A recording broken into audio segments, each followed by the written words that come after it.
Yes, Dr. Mamta, being a registrar of one of the prestigious and the only women's university in AP, you get to interact with many girls. So, what do you think are the qualities that girls should develop to succeed in this competitive world? Girls need to be um, empowered in a holistic way. I need to say that education alone will not help them in all strides of life. Yes, education empowers them. At the same time, they need to be intellectually strong, physically strong. Apart from them, they need to be technically and academically also very strong. Yes, yes, that's right, ma'am. So, what do you think are the problems in the present education system? To say about the problems, they are umpteen, especially in the Indian education system, because the privatization of the education system is actually telling a toll on the government education system. Though the government has put forward many schemes for the rural population to catch up with the education and the different levels of the education system, still there's still so much of margins yet to catch up with this one. And on the other hand, people who are rich can actually take up in the private education system, which are of very high standards. At the same time, I'm sure the government universities are also doing a greater job. Especially, I take my university for instance. Our university is like a feeder population from across several villages and rural places in Okay. and around Chittoor district. We get 90% of the rural population. So, in spite of that, we still many girl students could not catch up with this one. So there are many problems. And coming to the education system here itself, yeah, it's not as flexible as possible in the globally advanced countries. I mean to say that the freedom of choosing the subjects, the freedom of accelerating their speed, the freedom of collaborations, and the freedom of moving from one institution to another and finishing their credits. This flexibility is not available in our education system. At the same time, our education system majorly focuses only on scoring marks, both in theory and practical. And it is only these days, like for the past couple of years, much emphasis is being given for the internships and the skill-based training. Only these, uh, you know, for the couple of years ago itself. Yes. Earlier, even this component is also not included in that one. We only depend on theory and practical marks. So these are the certain challenges we face in the education system of India. Yes. Well, we know that female literacy rate in India is less than that of male. So, what do you think? What kind of support do you think that family or the society should provide to girls to pursue her dreams? Yeah, that's again a multifactorial question because you know pursuing making a girl pursue her dreams cannot be done in one university's effort or one family's effort. There should be a change in the overall attitude of the man towards the women in providing safety conditions for the girl child to come up confidently and take up her whatever the dream she is actually having it. Yes, that's As right. long as we could not provide safety for the students, the parents tend to be, very protective for the girl child and keep on imposing lot of rules on that. If the society is safe enough, you know, for that matter, it's not the parents putting on so many restrictions of the girl child movement. It is about educating the son right from the beginning itself, showing his responsibilities, telling in a responsibility, taking of a sister and also the sister in the neighborhood and respecting the girls. So if this good attitudinal change could come forward, yes, then the girls can come forward, openly, confidently to pursue their dreams. Yes, that's very right, ma'am.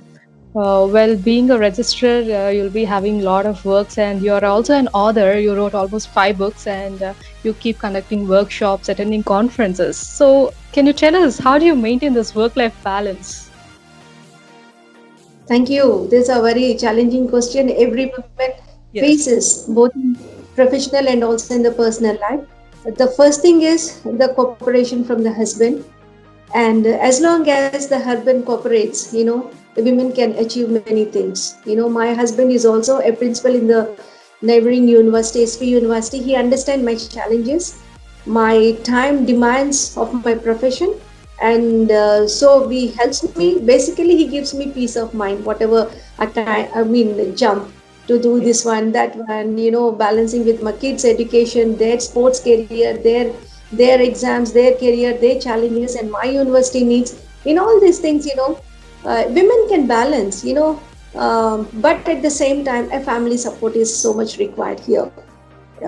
If women alone has to take a decision and just moving around, it will disturb the peace in the and harmony in the family. So it's basically it's husband's support and family support. I'm able to balance both personal and professional life. Okay. That's really great, and we are happy for you, ma'am. Well, do you think there is any necessity to bring the changes in education system to encourage the girls to dream big and stay strong until they achieve it, even in any kind of circumstances, not giving up on their dream and fighting for it? Yes, as I said, from the educational system point of view, yes, the government has to can bring in many more changes, many more opportunities.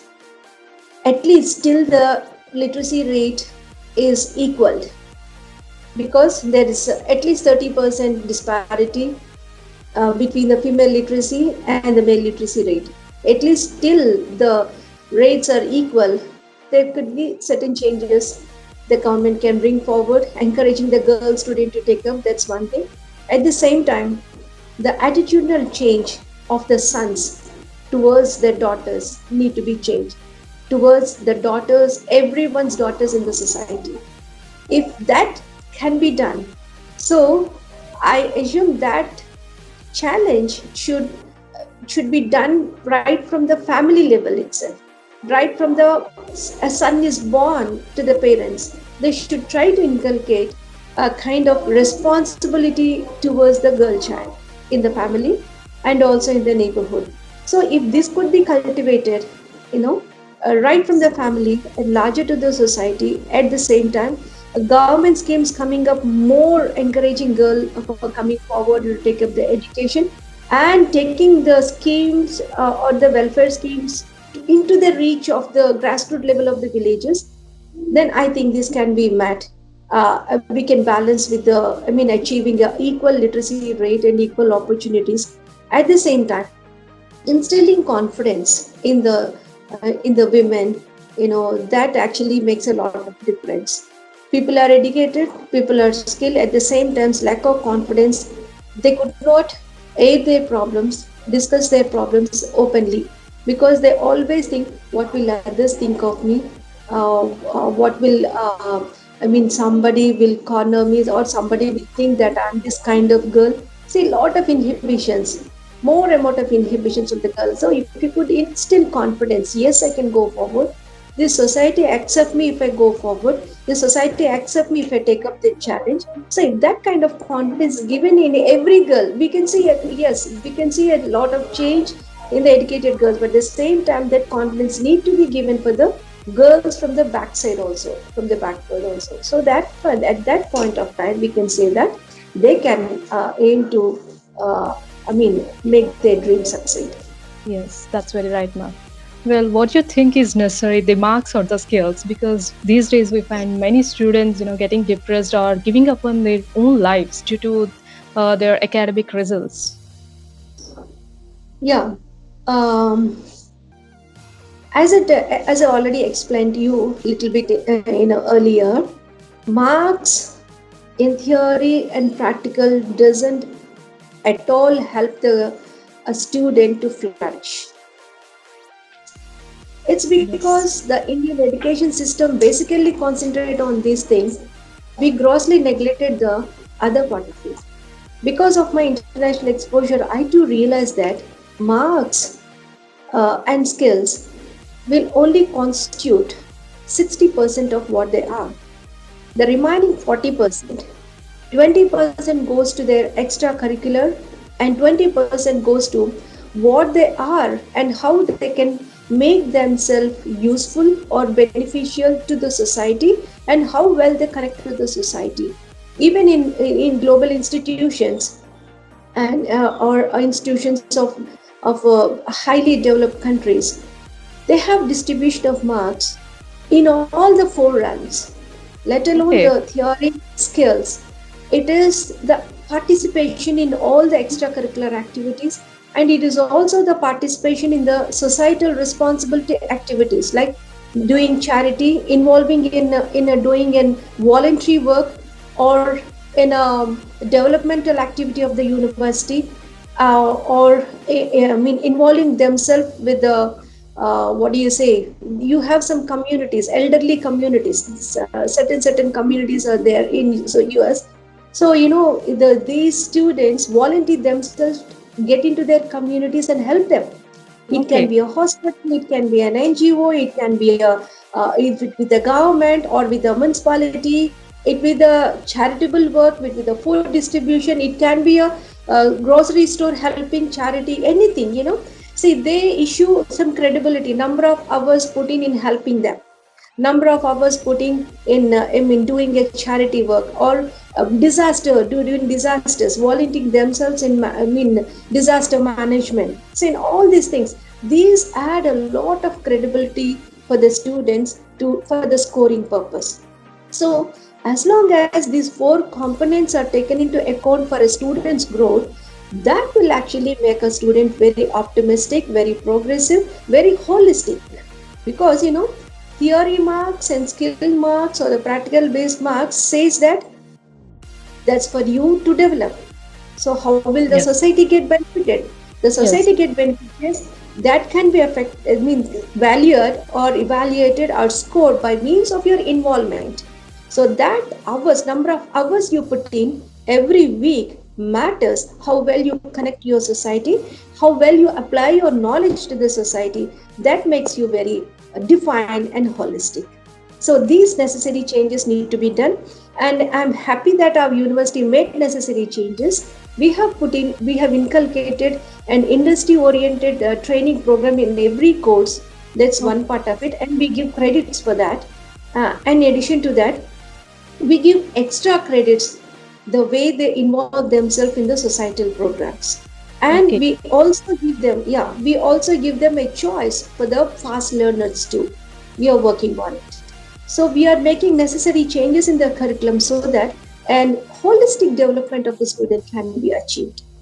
Yes, that's very nice, man, really. And you have visited various countries in the world, and you must be observing the cultural differences and the difference in the systems. So, what do you think are the qualities that the Indian youth should develop to succeed in this competitive world?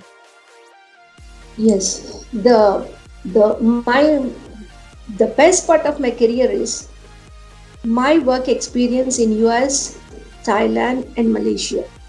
I have Okay. seen how committed the faculty members and the environment they create, especially the academic environment. I should say I'm lucky enough to be placed in a very healthy environment, but that environment really fetched me a greater knowledge, flexibility in thinking, and extending my knowledge to others. And they say that knowledge is not limited to one; it can only be multiplied if you share it with others. Yes, that's So, right. and That's that, right. yeah, and my mentor in America, very committed one. He is a distinguished professor, Professor Bruce Hammond. I have learned a lot from him. He is an American, I mean, he's a pure American, and the way he, what do you say? Manages the research, because he had a wide amount of research areas under his guidance, and he has at least 40 to 50 international scholars coming to his laboratory. And the discipline he incurred, and the seriousness of the subject, and the integrity he maintains, and the what do you say, the seriousness of the lab meetings, And the way the resolutions are put forward, the scientific contributions are put forward to the society are really tremendous. They gave me a lot of awareness, and I could compare where I am in my country, how much more I need to grow, and how much more I need to help my budding scholars to come up to catch up with the global kind of research education, and also the scientific education, and also the academic fields. And Okay. the even the vice chancellor, see the campus where I resided, there is a green campus, so no four-wheelers and two-wheelers are allowed, only bicycles. To my surprise, even the top officials of the university come on bikes. Bike means Oh my God. cycling. Oh, that's nice. That's really, and they're Yes. humble, they're so humble and down to earth, very practical. When they see their output, it is tremendous. Very honest, very transparent. So much to learn from them. It's not that I'm praising, no, no, no. It's that I'm placed in the good part of the society. I could see the too much goodness of the society where I could imbibe and transfer it here, and I'm inculcating the same values here. There are so many negative things about the foreign countries. No, I'm this is not the point where I should talk about it. But the thing is that where I am placed is too good and so much to learn from them. So I carried the good values, and and all my scholars, I trained them enough so they're ready to catch up with the global standards. That's how. See, because when I went first time went on an Indian Young Scientist Award, it's an Indian award, DBT, from the government of India. See, that gave me a very, good experience. That so much I need to develop. So much I need to develop because the standards we are maintaining, the quality we are maintaining is very low. Okay, and we get a PhDs awarded. So it has an innermost desire for me that I need to have a world class education. For that reason, I keep trying for different fellowships that help me access a world class education. So I was awarded with Indian Young Scientist Award. During that time, my experiences was very great, tremendous. They laid a Yes. lot of impact on me. And then, secondly, the Fulbright Award. That has given me a wonderful experience, especially the international collaborations and the connections. And that has fetched me how other countries are doing an opportunity. It fetched me an opportunity how other countries are doing, how other foreign scientists are doing, how we can match with them, what are the factors we have to improve. And there's so much I learned, I bought back and imbibed, and I taught to my students and my scholars also. And I made necessary changes in the academic curriculums also, so that they catch up with the global standards. Okay. Okay, that's nice, ma'am. Well, you have received numerous awards and you have attended many conferences. You have really achieved a lot in your life, and today you are in this position with all those efforts. And have you ever faced any problem till now as a woman in this society? See, once a woman achieved a particular place, a significant place, it cannot never come up easily. Definitely, there'll be hurdles at every point. The minute we scale one milestone, there'll be 10 times more pressure to bring us down. But giving a positive approach, learning from the critics, make us scale greater heights. Yes, there are many strides in my life. I faced everything very positively. And the best part is, for every effort I put in education, in learning process, in adopting a new technology or a new system, every time it keeps on going, taking me up and up.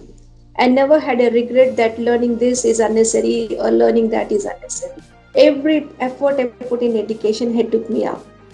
Okay. Yes, ma'am. We know there are some kind of social evils against women in this society.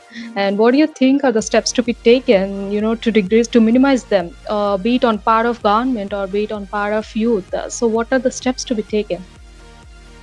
Yeah, it is like, they are there in spite of all the efforts taken by the government and by the certain NGOs working at the grassroots level. Still, there are so many social evils.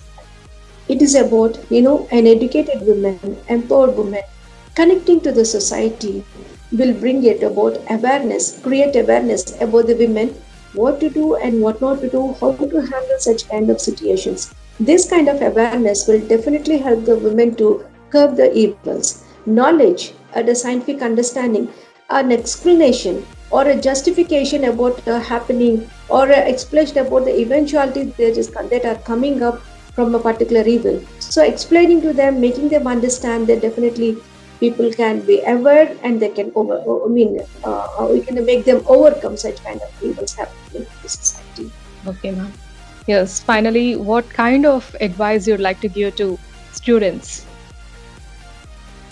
Yeah, for all students or only for the women? For all students. For all students. Yeah. Yes. Um, as I said, it's not just education alone. It is how well you connect to the society. It is how well you establish your competency in every field of life. Even as a student, participation in various academic events, extracurricular events, co-curricular events, sports, fitness programs, positive thinking, well-being, wellness programs, all these things will add to your development of holistic personality. So while studies and skills being of 50% of it, the rest you should categorize for the connecting to the society and for your participation in the various activities of your life. So all these things only can make you a holistic personality to come up and to face yourself, make yourself complete person to face the strides in your life. Okay. Thank you, ma'am. Well, with your permission, now we shall get into another round, rapid fire. Yeah. Yes. Okay. You have to answer in one word or one sentence to this. Yes. So, Yeah. how has your professional life affected your family life? Not much. Okay. Who has been your greatest inspiration? Mother Teresa. Great. What is your all-time favorite book? Positive thinking, the power of positive thinking. Okay. If at all you're to write a book about yourself, how would you name it? My life, the message I give. Okay. How do you spend your free time? With my kids mostly because I miss them. Okay. And next is I Yes, spend my time. Yeah, I spend my time with the family members, and more than anything, I spend time with my Bible and meditations. okay. That's great. Well, what is your strongest quality? Being positive and cool. Oh, that's great. What's your weakness? Being humble. Oh, why do you think so, ma'am? People take me for granted in many of the things, but I make them understand this is not my weakness, it is my strength. Okay. If you become a president, what's the first thing you would do? I focus on the happiness index of the country. Okay. Yes. Thank you very much, ma'am. It's really been a very great time talking to you, and we wish you all the best for all your future projects. And how do you feel about the interview? Thank you very much. It has been a great time. I never knew these kind of questions would be faced. I thought it's purely academic or oriented and based on my research and based on my efforts and something. But anyway, this is more practical, more useful, and I enjoyed through. Thank you very Yes. much.